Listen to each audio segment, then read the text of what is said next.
इस कार्यक्रम में कुछ नाटकीय रूपांतरण किए गए हैं। चैनल इसमें दिखाए गए तथ्यों, विचारों या दृष्टिकोणों की सत्यता का दावा नहीं करता। दर्शक विवेक से काम लें। कलकत्ता, 27 जुलाई 1971।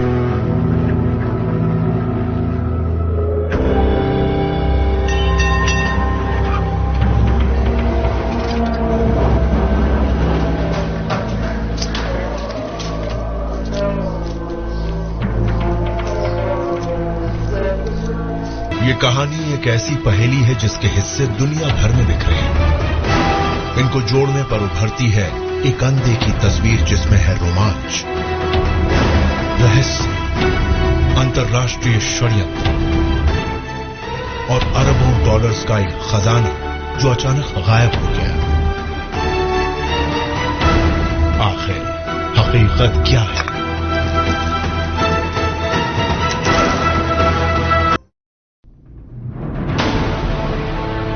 सुभाष चंद्र बोस का जन्म वकीलों के एक अमीर परिवार में हुआ था।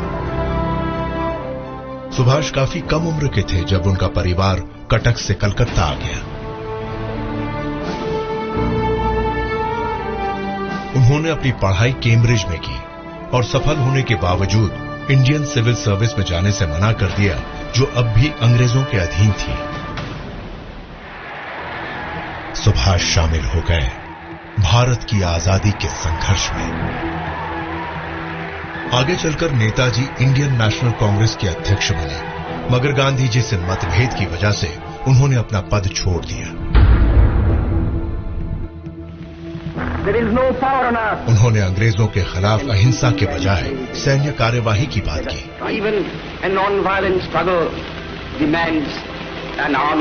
वो हमेशा ही एक कट्टर नेशनलिस्ट फ्रीडम फाइटर रहे और भारत में चलाए गए पॉलिटिकल मूवमेंट्स के बाद उन्हें देश निकाला दे दिया गया और वो कई साल यूरोप में रहे। वहां रहते हुए वो रूस, ऑस्ट्रिया, जर्मनी और इटली से समर्थन जुटाते रहे।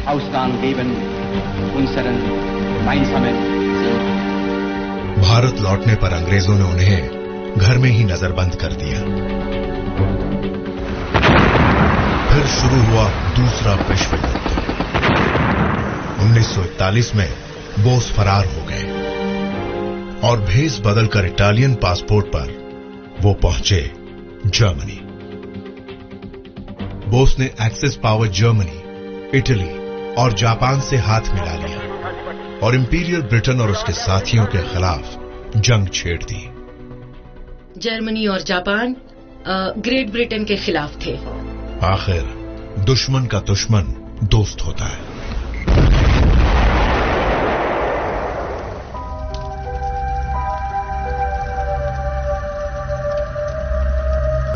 को टाइपे क्रेमेटोरियम में किसी का दाह संस्कार नहीं हुआ था।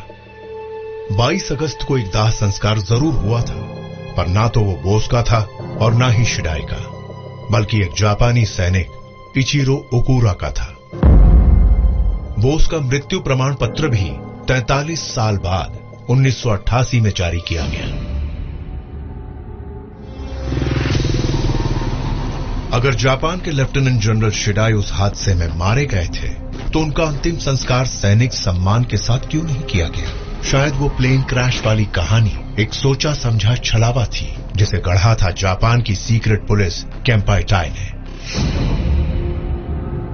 इससे शिडाई और बोस को बच निकलने का मौका मिल गया। वो शायद सोवियत संघ चले गए या बात कुछ और थी। ब्रिटिश सरकार ने ऑफिशियली बोस की मौत की कहानी को मान लिया था, मगर ब्रिटिश और फ्रेंच जासूस उनकी तलाश में लगे हुए थे। गिलगिट, कश्मीर राज्य, दिसंबर 1945। ये बात फैलने लगी कि बोस जिंदा है और यूएसएसआर में है। वहां से भारत की आजादी को लेकर मॉस्को रेडियो पर 3 भाषण प्रसारित हुए और तीनों किसी सुभाष चंद्र बोस के थे। आम की गई गुप्त फाइल से ये पता लगा कि तब ब्रिटिश सरकार के तहत काम कर रहे भारत के इंटेलिजेंस ब्यूरो ने उन रेडियो ब्रॉडकास्ट की जांच पड़ताल की थी और ये कहानी भी फरवरी 1946 में खत्म हो गई। नई दिल्ली, जनवरी 1967। 20 साल बाद बड़े रहस्यमयी तरीके से वो ब्रॉडकास्ट एक बार फिर से शुरू हो गए। मैं सुभाष बोल रहा हूं। दिल्ली में रहने वाले पत्रकार मिस्टर इकबाल बहादुर सक्सेना हिंदी भाषा के एक समाचार पत्र विश्व नेता के संपादक हैं और उन्होंने भी एक ऐसा ही प्रसारण सुना। उन्होंने रेडियो मॉस्को को एक पत्र लिखकर उस रिकॉर्डिंग की एक कॉपी और सुभाष चंद्र बोस का पता मांगा। मॉस्को, सोवियत संघ, जनवरी 1967।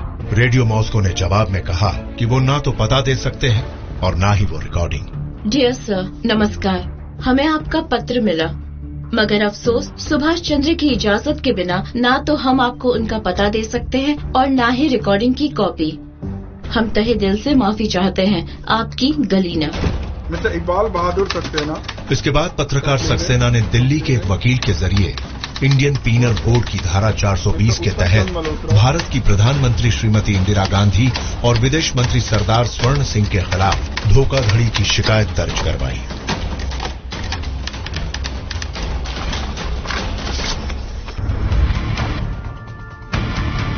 संसद सदस्य समर गुहा ने लोकसभा में भी ये सवाल उठाया।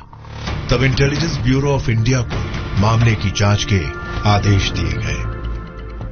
इंटेलिजेंस ब्यूरो ने उस वक्त मॉस्को में पढ़ रहे 3 भारतीय स्टूडेंट्स का पता लगाया। तीनों के नाम सुभाष चंद्र थे। ये प्रसारण शायद उनमें से ही किसी एक ने करवाए थे, मगर वो ये बताने में नाकाम रहे कि एक भारतीय स्टूडेंट को सरकारी रेडियो मॉस्को पर एक पॉलिटिकल ब्रॉडकास्ट करने की इजाजत कैसे मिली।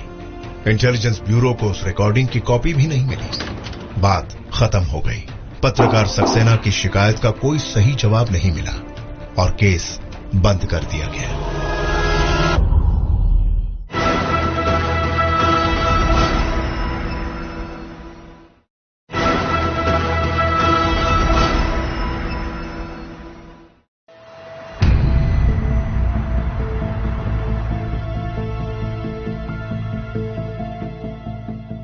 दूसरे विश्व युद्ध के दौरान मॉस्को ने आईएनए नेता सुभाष चंद्र बोस के साथ नजदीकी रिश्ता जाहिर किया।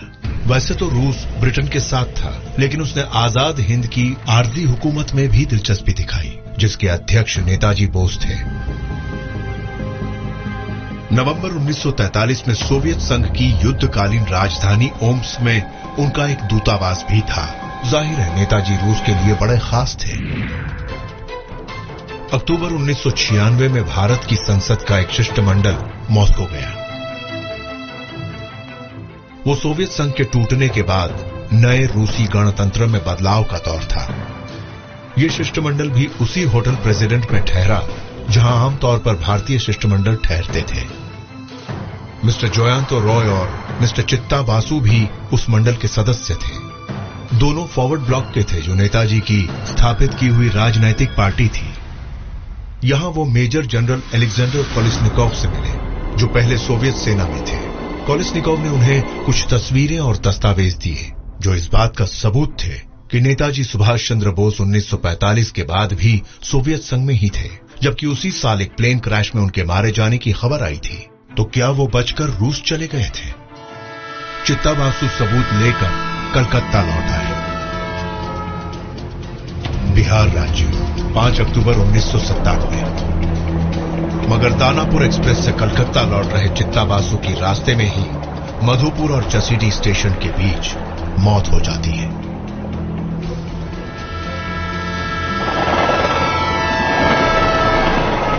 उनकी लाश का पोस्टमार्टम भी नहीं किया गया। उनकी मौत की वजह दिल का दौरा बताई गई। उन्हें बोस के बारे में कोलिस्निकोव से जो सबूत मिले थे, उनका भी कुछ पता नहीं चला।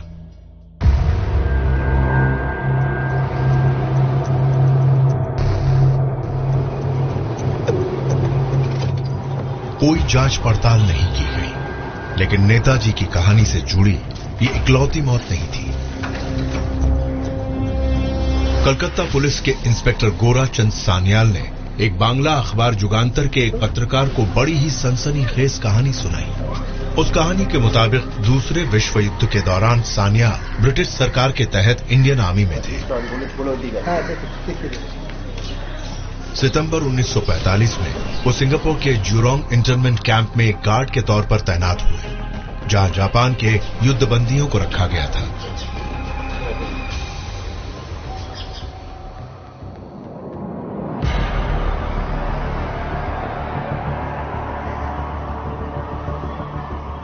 उस कैंप में काजू हिको नाम के एक जापानी नाविक ने उन्हें 2 तलवारें दी।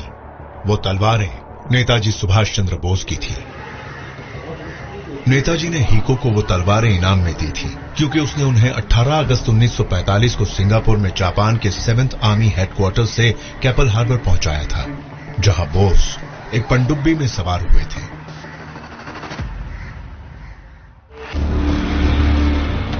इस खबर के आधार पर संसद सदस्य समर गुहा ने भारत सरकार के गृह मंत्री को खत लिखा और उन्होंने उस खत में अपील की कि फौरन जांच पड़ताल शुरू की जाए। इसके बाद इंटेलिजेंस ब्यूरो ने जांच पड़ताल शुरू की। 2 अप्रैल 1969 को इंस्पेक्टर सान्याल की कहानी पर संसद में उठे सवाल नंबर 5150 का जवाब दिया विदेशी मामलों के उप मंत्री ने। इंटेलिजेंस ब्यूरो ने बताया कि सान्याल सिंगापुर के ज्यूरोंग इंटरमेंट कैंप में गार्ड तो थे, लेकिन जापानी कैदी काजू हिको की कहानी का कोई पुष्टिकरण नहीं किया जा सकता। हैरानी की बात थी कि काजू हिको को ढूंढने की कोशिश भर नहीं की गई।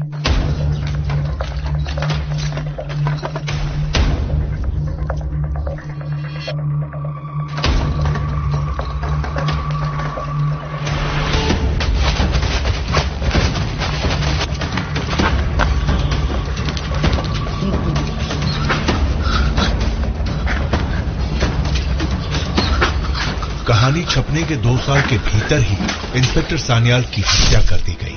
उनका सिर कलम कर दिया गया और सिर को घर की दहलीज पर रख दिया गया। ना तो हत्यारों का पता लगा और ना ही मकसद का। क्या यह हत्या किसी इंतकाम के लिए की गई थी या उन्हें राज को राज न रख पाने की सजा मिली थी? वो केस आज भी कलकत्ता पुलिस की धूल खाती फाइलों में दफन है। पर अब वो घड़ी आ चुकी। रेडियो मॉस्को के प्रसारण चित्तावासु की अचानक हुई रहस्यमयी मौत, जीसी सान्याल की निर्मम हत्या, इनका राज आज तक नहीं खुल पाया है। ये वो राज हैं जो नेताजी की गुमशुदगी की कहानी से जुड़े हैं। उनके गायब होने में क्या नाज़ी जर्मनी की कोई भूमिका थी? कील, जर्मनी।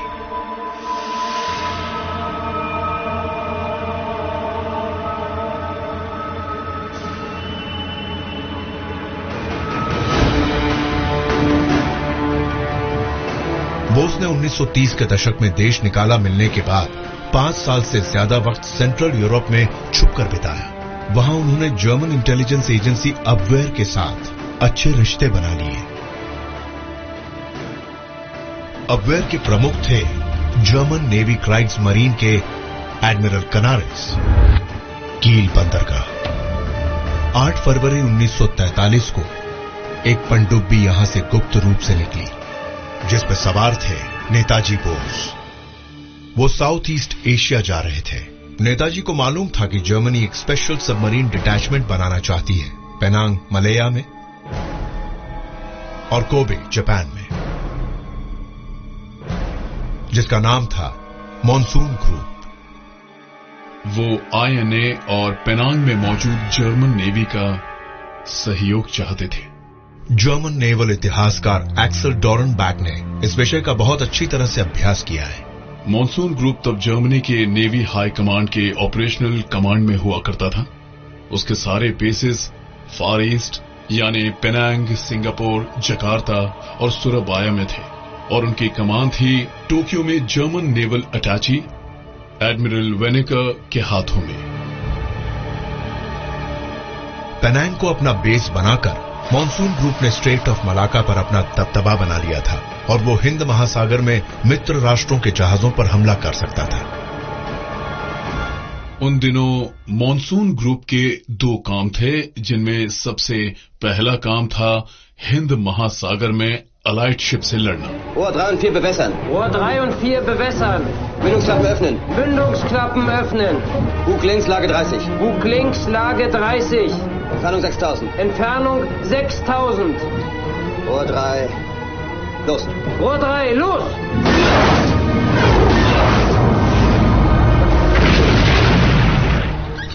दूसरा काम था यूरोप से फार ईस्ट तक सामान, डाक और सैनिकों की लॉजिस्टिक सप्लाई।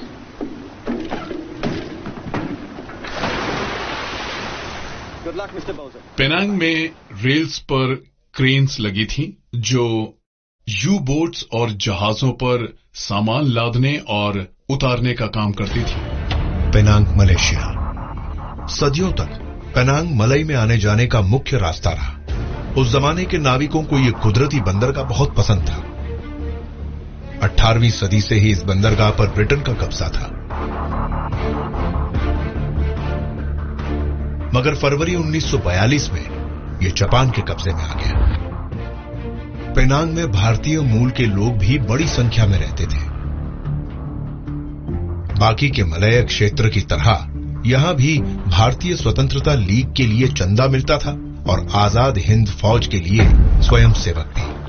और ये दोनों संगठन भारत की आजादी चाहते थे। एक संगठन इसके लिए राजनैतिक और आर्थिक मदद चाहता था, तो दूसरा सैन्य कार्यवाही।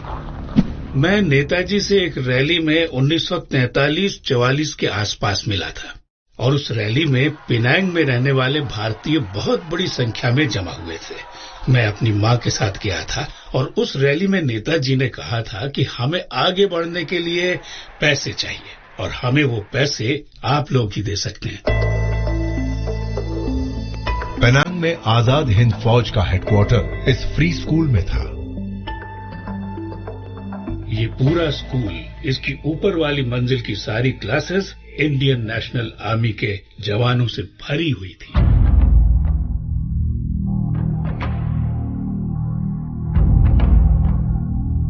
पेनांग में मौजूद मॉनसून ग्रुप 33rd फ्लोटिला के पास 34 जर्मन यू बोट्स और 7 इटालियन ट्रांसपोर्ट पनडुब्बियां थी। आज भी उन पनडुब्बियों को सुरक्षित रखने वाले पेंस देखे जा सकते हैं। वो जर्मनी के आत्मसमर्पण के बाद भी काम करती रही। क्या उसमें सिर्फ जंग का सामान और सैनिक थे, या उनके कार्गो में कुछ और भी शामिल था, जैसे सोना?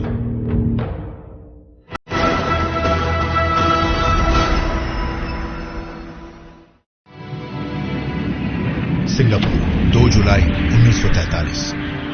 सुभाष चंद्र बोस जब सिंगापुर पहुंचे तो उनका जोरदार स्वागत होता है। 2 दिन बाद वो इंडियन नेशनल आर्मी के अध्यक्ष बन जाते हैं। आईएनए के भारतीय जवान जापान की मदद से भारत को अंग्रेजों से आजाद करवाना चाहते हैं।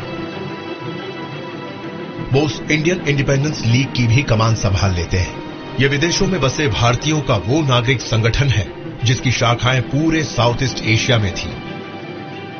इंडियन इंडिपेंडेंस लीग ही आईएनए के लिए पैसों का इंतजाम करती थी। पेनांग, जापान अधिकृत मलया, 1 सितंबर 1943। पेनांग में एक IIS सेंटर भी था और वो जापानीज और जर्मन्स का एक बड़ा अहम नेवल बेस भी था। तो लेफ्टिनेंट कमांडर, कल सुबह 11 बजे आईएनए के लोगों के साथ हमारी एक अहम मीटिंग है। वहां कौन कौन लोग आ रहे हैं कैप्टन? बोस अपने कुछ ऑफिसर्स के साथ वहां आएंगे। और सर, वो यहाँ किस सिलसिले में आ रहे हैं? वो तो मैं इस वक्त नहीं बता पाऊंगा, लेकिन बर्लिन से एडमिरल कनारिस ने मुझसे रेडियो पर कहा था कि मैं इस मीटिंग का जल्द से जल्द इंतजाम कर दूं। बोस का कोई खास मकसद होगा। इस बेस पर तैनात लेफ्टिनेंट स्वाशबाग की डायरी के मुताबिक नेताजी यहां कई जर्मन अधिकारियों से मिले। 2 सितंबर 1943 को पेनांग के नॉर्दर्न रोड नंबर 36 पर मौजूद जर्मन नेवी ऑफिस में बोस मॉनसून ग्रुप के कई ऑफिसर से मिले थे। वो मीटिंग किस बारे में थी पता नहीं चल पाया। श्वासबाग की डायरी में इस बात का कोई जिक्र नहीं है। आखिर नेताजी जर्मन पनडुब्बी कर्मचारियों से क्यों मिले? क्या वो मीटिंग जैपनीज प्लान का एक हिस्सा थी? नेताजी की अध्यक्षता में आईएनए में 40,000 जवान थे। उनकी ट्रेनिंग और देखभाल के साथ साथ किसी भी काम को अंजाम देने के लिए पैसों और मैनेजमेंट की जरूरत थी। नवंबर 1943 में बोस यहां एक बड़े बैंकर काइजो शिबुसावा से भी मिले, जो बाद में बैंक ऑफ जापान के गवर्नर बने। प्रशांत क्षेत्र 1943। प्रशांत क्षेत्र में अमेरिका से बार बार हारने के बाद जापानी समझ गए थे कि वो दूसरे विश्व युद्ध में हार सकते हैं।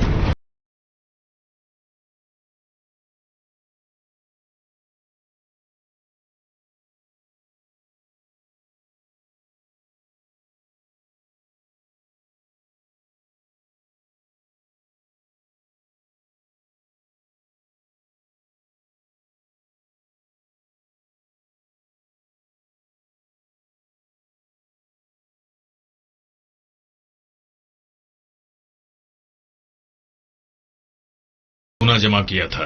और हम ये भी जानते हैं कि जापानी सेना को जहां भी मौका मिला उसने जमकर लूटपाट की। मलेशियाई इतिहासकार एंड्रू हुआंग ने बताया कि जापान के कब्जे वाले इलाकों में बड़ी अजीब घटनाएं हो रही थी। जापानीज हमेशा सोने की तलाश में रहते थे और उन्होंने कुछ सिंडिकेट्स भी बना रखे थे जिन्हें कशियाई कहते थे, और हर सिंडिकेट का एक अलग काम था। उनमें से एक सिंडिकेट सोना और कीमती रत्न जमा करता था, जबकि दूसरा कुछ और। केम्पाइटाई यानी जापानी खुफिया पुलिस ने इस काम में उनकी मदद की। उनके पास हर बड़े शहर में अपने अपने बड़े बड़े गोदाम थे और उन्हें चलाने वाले एजेंट्स भी थे। जापानीज उनके इंचार्ज थे और वो लोकल लोगों को भागदौड़ के लिए रखते थे, जो वो सारी चीजें जमा करते थे और उन गोदामों को मेंटेन करते थे। ईपो, मलेशिया। पेनांग के 150 किलोमीटर दूर साउथ ईस्ट में एक शहर है ईपो। कुछ लोग मानते हैं कि वो जापानी खुफिया ऑपरेशन का केंद्र था। ईपो की पुरानी टिन की खदानों में जमा किए गए सोने को पिघलाया जाता था ताकि कोई सबूत न मिले। बहुत से ऐसे लोग थे जो ये कहते थे कि ईपो में सोने को प्रोसेस किया जाता है। और एक बड़ी बात, आज जहां रेलवे स्टेशन है उसके पीछे एक गोदाम था जो युद्ध के समय इस्तेमाल किया जाता था। मेरे रिश्तेदारों ने मुझे बताया कि वहां ऐसे लोग थे जो सोने की प्रोसेसिंग करते थे और उस गोदाम के अंदर ही सोने और लूट की दूसरी चीजों को ठिकाने लगाया जाता था। हालांकि वो गोदाम रेलवे स्टेशन की सीमा में नहीं था, लेकिन वहां तक एक रेलवे ट्रैक था जिससे एक कैरियज को वहां तक लेकर जा सकते थे। ईपो के एंडरसन स्कूल में आईएनए की एक शाखा थी। जापानी खुफिया एजेंसी फुजीवारा किकान भी वहीं स्थित थी और आईएनए के साथ उसके रिश्ते अच्छे थे। 1942 में फुजीवारा कीकान के मुख्यालय में ली गई इन तस्वीरों में जापानी एजेंसी के प्रमुख कर्नल फुजीवारा के साथ कैप्टन मोहम्मद अकरम भी हैं, जो आईएनए के संस्थापक जनरल मोहन सिंह के सहायक थे।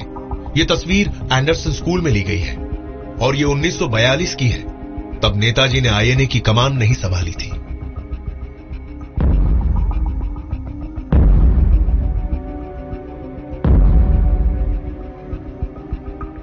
यहां बाटुगाजा शहर के पास केलिस कासल नाम की एक जगह है। जापानीज लोगों ने देखा कि वो बिल्डिंग चूंकि एक पहाड़ी पर है, इसलिए उसके अंदर से सुरंग बनाई जा सकती है। वहां इस तरह की कई किलोमीटर लंबी स्ट्रेटेजिक सुरंगें थीं। तो क्या केलिस कासल जापानियों के सोना जमा करने की जगह था, या फिर यहां जो सोना पहले से जमा था उसे ईपो और आसपास की दूसरी जगहों पर पिघलाने के लिए भेजा जाता था? वहां प्रोसेस होने के बाद सोना यहीं लाया जाता था और फिर वहां से बाहर भेजने के लिए पेनांग ले जाया जाता था। युद्ध के बाद लोगों को इस इमारत के खंडहर के अंदर सुरंग में जाने का रास्ता दिखा और उन्होंने उसके अंदर जाने की कोशिश भी की, लेकिन इमारत बहुत कमजोर थी।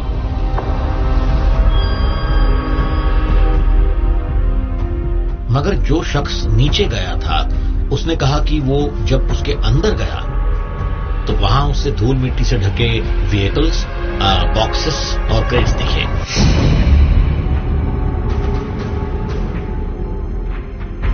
केलिस कासल के पास आईएनए का एक अस्पताल भी था। सेकंड लेफ्टिनेंट देवराज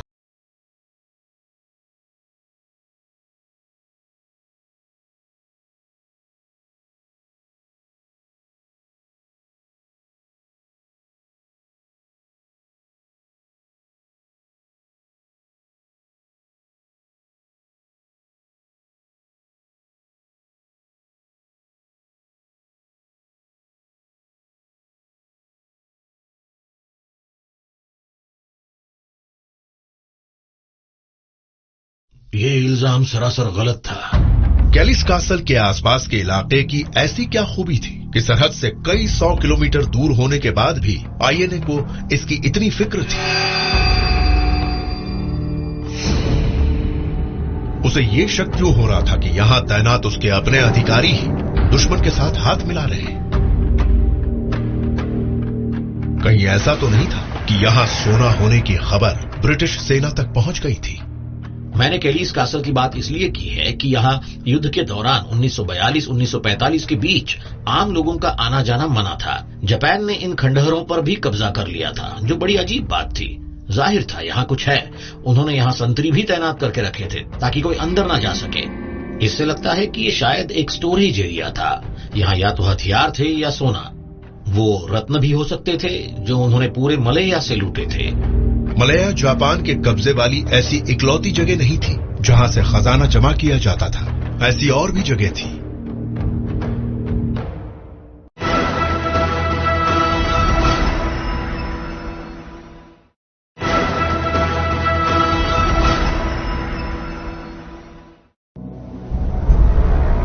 आज का हो ची मिन्ह शहर या साइगोन, साउथ वियतनाम की पुरानी राजधानी, दूसरे विश्व युद्ध के समय वो जापान के कब्जे में था। साइगोन में भारत के तमिल चेटियार्स का एक छोटा लेकिन बड़ा ही अमीर समाज था। वो आमतौर पर बैंकिंग और फाइनेंस का काम करते थे। उनके ठंडा युद्ध पानी और मरियम्मा मंदिर धर्म के साथ साथ व्यापार के भी केंद्र थे। उन्होंने इंडियन नेशनल आर्मी की काफी मदद की थी और जापान को भी अफीम और सोने के व्यापार के लिए पैसे देते थे। अक्टूबर 1943 में सुभाष चंद्र बोस ने फ्री इंडिया यानी आजाद हिंद की आरजी हुकूमत की स्थापना की और उसके प्रमुख बने। वो पहले से ही आईएनए और इंडियन इंडिपेंडेंस लीग यानी आईआईएल के प्रमुख थे। तमिल चेटियार्स के साथ दूसरे भारतीयों ने भी पूरे साउथ ईस्ट एशिया में मौजूद आईआईएल सेंटर्स के जरिए पैसे जमा किए। साइगोन के तमिल व्यापारी लियोन प्रोचेंडी भी आईआईएल का एक अहम हिस्सा थे। साइगोन में प्रोचेंडी का महल आईआईएल का ऑफिस था। मेरे ग्रैंडफादर लियोन प्रोचेंडी ने अपना साइगोन वाला घर डोनेट कर दिया था। उसे शायद सुभाष चंद्र बोस की इंडियन इंडिपेंडेंस लीग का ऑफिस बना दिया गया था। नेताजी को यहां मोरे की मां ने उस दिन जिंदा देखा जिस दिन ताइपे में उनके प्लेन क्रैश में मारे जाने की खबर आई। उस वक्त युद्ध के लिए जमा पूंजी के इंचार्ज थे नेताजी के वित्त मंत्री मेजर जनरल एसी चैटर्जी। 20 अगस्त 1945 को आजाद हिंद सरकार के finance minister major general AC Chatterjee ने पूरे 50 लाख पियास्टर्स को सोने में बदल लिया था, जो लगभग 155 किलो सोने के बराबर था। वो सोना कहाँ गया ये हमें नहीं पता। मैं उसकी लोकेशन का अभी भी पता लगा रहा हूँ। बाद में साइगोन के इंडियन इंडिपेंडेंस लीग के ऑफिस में से कुछ सोना फ्रांस को मिला। पुरानी बॉट कैटिनेट जेल, हो ची मिन्ह शहर। बहुत से लोग मानते हैं कि वो तो खजाने का एक छोटा सा हिस्सा था। आज उस 155 किलो सोने की कीमत करीब 62 लाख अमेरिकी डॉलर होगी। युद्ध के बाद प्रोचेंडी को प्रताड़ित किया गया, तो क्या अंग्रेज भी उस खजाने की तलाश में थे? आखिरकार मेरे ग्रैंडफादर लियोन प्रोचेंडी को फ्रांस वालों ने अरेस्ट कर लिया और अंग्रेजों के कहने पर उन्हें जेल में काफी टॉर्चर भी किया। इसके बाद 24 अगस्त 1945 को चैटर्जी आईएनए के कुछ लोगों के साथ साइगोन से एक जापानी प्लेन में हैनोई चले गए। जापानी प्लेन जापान के आत्मसमर्पण के कई महीनों बाद भी इंडो चाइना क्षेत्र में उड़ान भरा करते थे।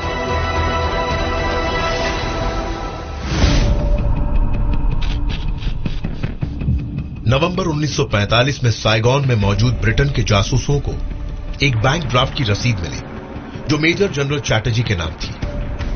32 लाख पियास्टर्स का वो ड्राफ्ट हैनोई में कैश हो सकता था। आज के हिसाब से वो करीब 21,07,000 अमेरिकी डॉलर के बराबर था। इसके बाद ब्रिटिश मिलिट्री इंटेलिजेंस चैटर्जी और उनके साथियों की तलाश में जुट गई, जो तब तक वियतनाम के लीडर हो ची मिन्ह से पनाह ले चुके थे। मगर 22 दिसंबर 1945 को चैटर्जी और उनके साथियों को हैनोई से गिरफ्तार कर लिया गया। हो ची मिन्ह ने चैटर्जी के साथ ऐसा क्यों किया, यह आज भी एक राज है। भारतीय सेना के ब्रिटिश लेफ्टिनेंट कर्नल स्वीनी ने अंदाजा लगाया कि फ्रेंच इंडो चाइना और इंडोनेशिया में आज के हिसाब से करीब 382 करोड़ अमेरिकी डॉलर का जापानी मुद्राओं में लेन देन हुआ था। क्या ये उन भारतीयों के बिना संभव था जो वहां के आर्थिक बाजार को नियंत्रित करते थे? जब जापान ने मलया पर कब्जा किया था, तब जापान ने सुभाष चंद्र बोस की IIL यानी इंडियन इंडिपेंडेंस लीग को काम करने की इजाजत दी थी। ये वो सिविलियंस थे जो पहले CIAM यानी सेंट्रल इंडियन मलयन एसोसिएशन में थे। तो जब बोस ने CIAM बनाने का फैसला किया, तब महीने भर में उससे करीब 19,000 सदस्य जुड़ गए। उसमें हर तरह के लोग थे, मैनेजर्स, सुपरवाइजर्स, क्लर्क्स, वो सब इस अभियान का हिस्सा थे। लंदन यूनाइटेड किंगडम में मौजूद ब्रिटिश आर्काइव्स की फाइल नंबर 55335 पर इंडियन इंडिपेंडेंस लीग और इंडियन नेशनल आर्मी लिखा है। उस फाइल में जमा पूंजी की पूरी लिस्ट है जो साउथ ईस्ट एशिया में INA और IIL के सदस्यों ने ब्रिटेन को समर्पित की थी। लिस्ट में बहुत कुछ था, काफी बेशकीमती चीजें थी। उसमें सबसे पहले था 23 कैरेट का 262 किलो सोना ठोस रूप में, अलग अलग आकार के 256 बर्मीज रूबीज यानी माणिक थे, जिनकी आज के हिसाब से कीमत है 40 लाख अमेरिकी डॉलर। इसके अलावा सोने और चांदी के अलग अलग गहनों के साथ कई देशों की मुद्राएं भी थी। उसमें करीब 10 लाख के फ्रेंच इंडो चाइना पिएस्टर्स भी थे, जो आज 12.5 लाख अमेरिकी डॉलर के होंगे। इन सभी चीजों की कुल कीमत आज के हिसाब से लगभग 2 करोड़ अमेरिकी डॉलर है। ब्रिटिश सरकार के नवंबर 1946 के एक पत्र से पता लगा कि INA और IIL से जब्त की गई सारी चीजें सिंगापुर में संपत्ति के संरक्षक के पास रखी थी, जिसका फैसला होने वाला था, मगर 1952 तक इसका फैसला नहीं हो पाया। इस मामले से जुड़ी फाइल नंबर F4090/35 में यही आखिरी तारीख लिखी थी। आखिर वो चीजें गई कहां?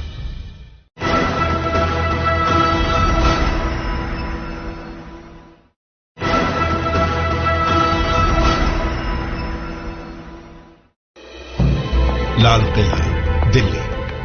भारत का संयुक्त सेवा विस्तृत पूछताछ केंद्र यहीं स्थापित था। उसके प्रमुख थे एक MI6 ऑफिसर मेजर ह्यू टॉय, उन्हें बोस हंटर के नाम से भी जाना जाता था। टॉय ने साउथ ईस्ट एशिया में INA के लोगों और उनके सहयोगियों से पूछताछ की, मगर उनकी जांच के नतीजे आज तक सामने नहीं आए।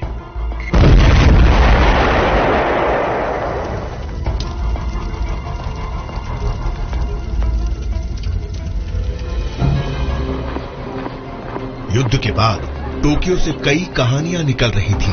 युद्ध का असर दिखने लगा था।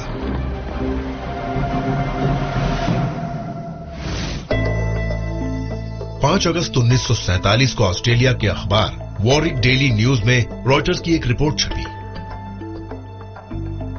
उसके मुताबिक INA का एक बहुत बड़ा खजाना सितंबर 1945 में जापान के सैनिक अधिकारियों को टोक्यो में सौंपा गया। उस वक्त उसकी कीमत करीब 1000 करोड़ येन या 66 करोड़ 70 लाख अमेरिकी डॉलर थी। इसके बाद कोई रिपोर्ट नहीं आई। क्या उस कहानी को दबा दिया गया? उस खजाने का क्या हुआ जिसकी आज कीमत करीब 900 करोड़ अमेरिकी डॉलर होगी? टोक्यो। 1952 में जापान सरकार ने भारत सरकार को 2 सूटकेस दिए, जिनका वजन करीब 13 किलो 600 ग्राम था। कहा जाता है कि उनके अंदर उन कीमती चीजों के जले हुए अवशेष थे जो उस प्लेन क्रैश में मिले जिसमें नेताजी की मौत हुई। ऐसा करने में जापान सरकार को 7 साल लगे। उन्हें भारत सरकार को सौंपने के बाद 9 जून 1952 को भारत और जापान सरकार के बीच एक शांति समझौता हुआ और समझौते के तहत भारत ने जापान को युद्ध की गतिविधियों पर उठने वाले सभी दावों से मुक्त कर दिया।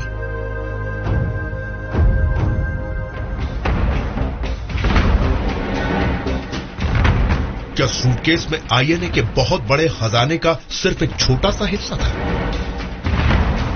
भारत सरकार ने उन फाइल्स का जुलाई 2016 में खुलासा किया, भारत सरकार द्वारा डीक्लासिफाइड की गई फाइल से पता चलता है कि जापान के एक मिलिट्री ऑफिसर जूसे ताजिमा ने कलाकृतियों और लाखों डॉलर्स के रत्न टोक्यो में भारतीय दूतावास को बेचने की कोशिश की। 1958 से 1961 के बीच ऐसा 3 बार हुआ। उनका कहना था कि वो चीजें असल में नेताजी बोस की थी। क्या वो ये बात अब इसलिए बता रहे थे क्योंकि वो इंडो जापानीज समझौते की वजह से सुरक्षित थे?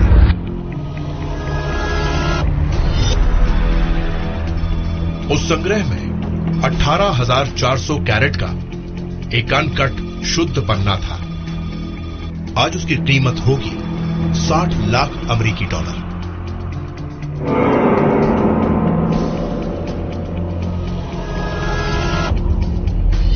दूसरी चीज थी पन्ने का बना भगवान बुद्ध का सिर। उसका वजन था 17,880 कैरेट। आज तो उसकी कीमत का अंदाजा ही नहीं लगाया जा सकता। इसकी तस्वीर टोक्यो में भारतीय दूतावास को भेजी गई थी। उसमें एक और बेशकीमती मूर्ति थी। 1 फुट ऊंची शुद्ध पन्ने से तराशी गई भगवान बुद्ध की 1700 साल पुरानी मूर्ति, जिसे 1961 में बेचने की कोशिश की गई। उसका वजन 14,700 कैरेट था। भारतीय दूतावास के अधिकारियों ने उसकी जांच की। अंदाजन उसकी कीमत करीब 15 लाख अमेरिकी डॉलर थी। आज के हिसाब से करीब 1 करोड़ 21 लाख अमेरिकी डॉलर।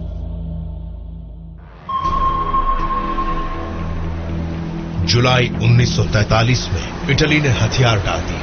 पेनांग में मौजूद इटली की पनडुब्बियां जर्मन मॉनसून ग्रुप के साथ मिल गई। 9 मई 1945 को जर्मनी ने आत्मसमर्पण कर दिया।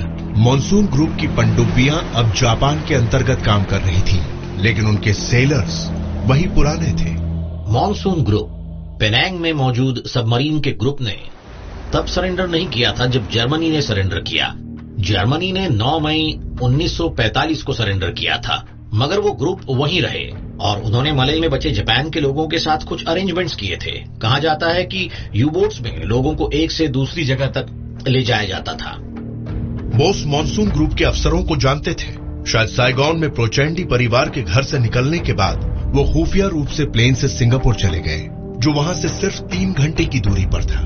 इंस्पेक्टर सान्याल के मुताबिक वो सिंगापुर से 18 अगस्त 1945 को एक पनडुब्बी में निकले। सोवियत संघ नेताजी को आजाद हिंद की आरजी हुकूमत का प्रमुख मानता था, तो क्या वो जहाज से रूस के सबसे करीबी बंदरगाह व्लादिवोस्टॉक चले गए, जो सिर्फ 12 दिन की दूरी पर था। आखिर उनकी ऑस्ट्रियन पत्नी और बेटी वियना में थी, जो सोवियत के कब्जे में था।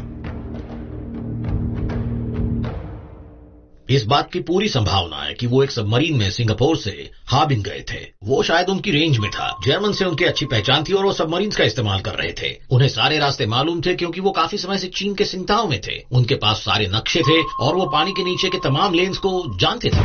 तो क्या आईएनए का खजाना उनके पास ही था ताकि वो आजादी की लड़ाई जारी रख सके? जर्मन नेवी मेस, पेनांग, 17 अगस्त 1945। कैप्टन, आपको सचमुच लगता है कि हमें भी उस खजाने में से हिस्सा मिलेगा, उस बड़े से खजाने में से? वैसे यकीन तो नहीं होता जरा भी। ऐसा बिल्कुल नहीं हो सकता कैप्टन। यकीन तो करना पड़ेगा। उनके पास बहुत कुछ है। सोना सोना सोना, बहुत सारा सोना। मानो या ना मानो, उसमें से थोड़ा बहुत तो हमें जरूर मिलेगा। Cheers! Heute wollen wir marschieren, einen neuen Marsch probieren in den schönen Westerwald. क्या ये उलझी पहेली कभी सुलझ पाएगी? In den schönen Westerwald, ja, da weht der Wind so kalt.